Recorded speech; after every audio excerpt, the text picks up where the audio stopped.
Voilà. Bonjour tout le monde, bonjour à tous et à tous, et merci de votre présence dans notre séminaire de clôture du projet de recherche sur l'éco-conception collective en viticulture pour l'accompagnement des changements des pratiques agricoles.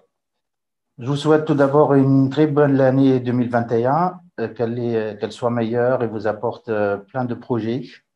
Donc, je me présente, Mohamed Ghali, enseignant-chercheur en économie euh, et membre du laboratoire de recherche en économie et sciences sociales, l'ARES de l'ESA, et co-coordinateur du projet ECO 3V. Avant de rentrer dans le vif du sujet, je souhaite, au nom de l'ESA, remercier nos invités, M. Denis Lézé, président de la Chambre d'agriculture du Maine-et-Loire et vice-président de la Chambre Pays de la Loire, et M. Vincent Collant, qui est connecté avec nous à distance, ingénieur en évaluation environnementale et éco-conception de l'ADEME. Et à travers lui, je remercie l'ADEME d'avoir accepté de financer ce travail. Je remercie également tous nos partenaires, la Chambre d'agriculture, l'INRAE, la cave Robert et Marcel, l'association Terravitis, l'ensemble des membres du comité de pilotage qui nous ont suivis tout au long de ces projets, et mes collègues qui ont participé à la réalisation de ce projet et à l'organisation de cette journée. Je remercie également Frédéric Jourjean d'avoir lancé ce projet et d'avoir assuré une bonne partie de sa coordination, qui, pour des raisons de santé, est excusé aujourd'hui. Je lui souhaite un bon rétablissement. Je souhaite également rappeler que ce séminaire il sera enregistré, que les vidéos seront disponibles ultérieurement sur le site de l'ESA. Si vous ne souhaitez pas apparaître sur l'enregistrement, veuillez ne pas allumer votre caméra ni votre micro. Vous pouvez toujours poser vos remarques et vos questions via le chat du Zoom. Pour les séances plénières, un petit rappel de déroulement. Pour les séances plénières, vous pouvez réagir par écrit via l'outil de discussion Zoom et notre modérateur transmettra vos questions aux intervenants. Pour les ateliers, en plus du chat, la prise de parole est possible également, et voire souhaitée.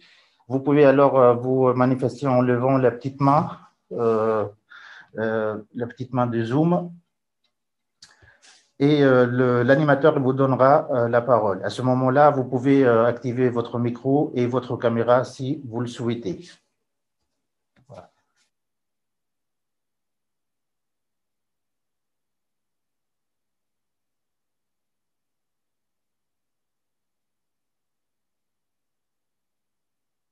Avant de donner la parole à nos invités, je souhaite rappeler brièvement le contexte et les objectifs du projet, ainsi que le déroulement de la journée.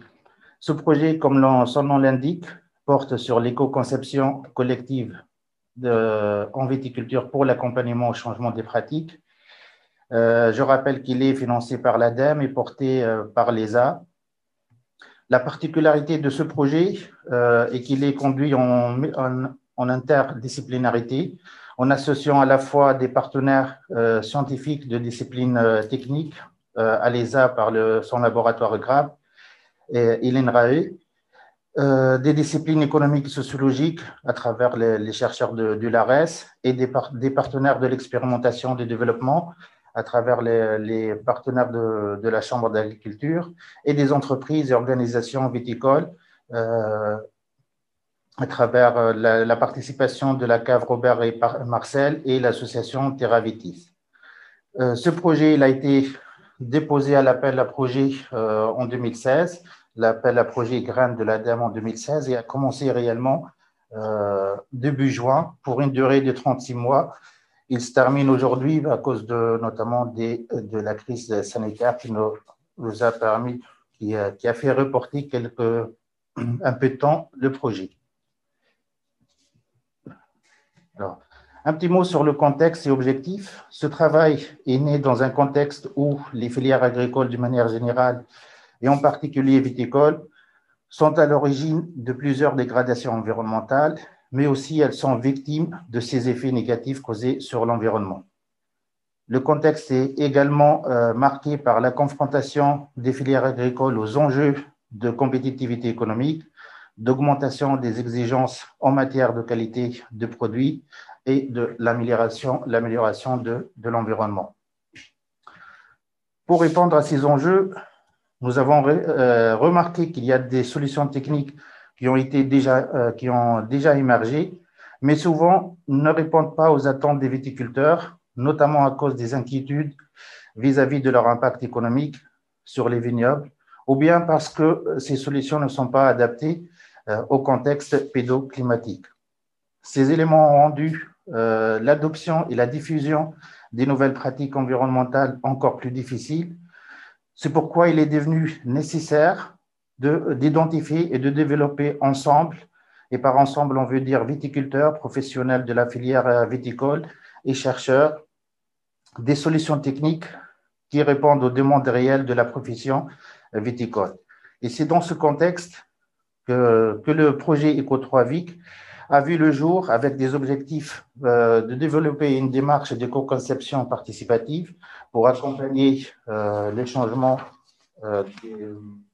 des pratiques, de concevoir des itinéraires techniques collectivement et ensuite leur évaluation sur le plan environnemental et économique, d'identifier les freins et leviers économiques et socio-techniques de leur mise en œuvre. Il faut comprendre pourquoi, quels sont les freins et les leviers qui vont permettre d'accompagner les viticulteurs au changement et de les pousser à mettre en place des pratiques environnementales. Et enfin, le dernier objectif de ce projet, c'est de développer des outils et méthodes qui sont à l'usage de la profession pour accompagner ces changements.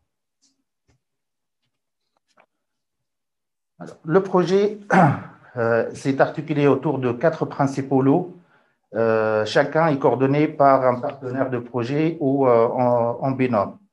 Le premier lot consiste à identifier, c'est celui-là, il consiste à identifier les pratiques permettant la réduction de l'impact environnemental et de les évaluer à la fois environnementalement par la méthode de l'ACV, mais aussi les évaluer économiquement.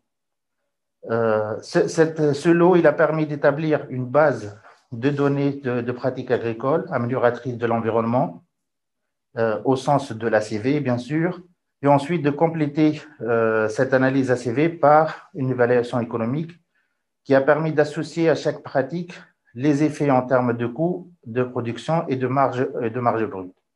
Ce travail a facilité ensuite l'analyse des itinéraires techniques conçus par le groupe des viticulteurs et conseillers techniques lors des ateliers de co-conception dans le lot 3. Il a permis également d'orienter l'analyse des freins et leviers qui s'est déroulée dans le lot 2. En effet, ce deuxième lot a permis de comprendre à travers une analyse socio-technique et socio-économique les problématiques réelles des viticulteurs vis-à-vis de l'adoption des pratiques environnementales. Il a permis également d'établir un tableau de bord sur les freins et leviers à l'innovation et qui va servir pour orienter les discussions qui ont servi dans un premier temps d'orienter les discussions dans les ateliers de co-conception et ensuite ce sera pour les professionnels et les pouvoirs publics qui vont les aider à mieux comprendre l'accompagnement des changements. Le dernier lot, rapidement, c'est le dernier lot consiste en fait à la phase de transfert de toutes ces connaissances et démarches vers la profession à travers des réflexions et des outils de transfert des méthodes. Un petit mot sur le déroulé de la journée. Comme on a annoncé dans le programme envoyé, la première demi-journée sera consacrée à la présentation des résultats. Chaque partie est suivie d'une discussion et l'après-midi se déroulera sous forme d'ateliers d'échange sur les outils développés et sur les perspectives de développement des actions de co-conception. Nous clôturons la journée par une restitution des discussions des ateliers et par une synthèse de la journée qui sera faite par M. Jean-Marc Minard, directeur de recherche à l'INRAE, les responsables de département s'adaptent. Voilà un petit peu le cadre général, le cadre général du projet.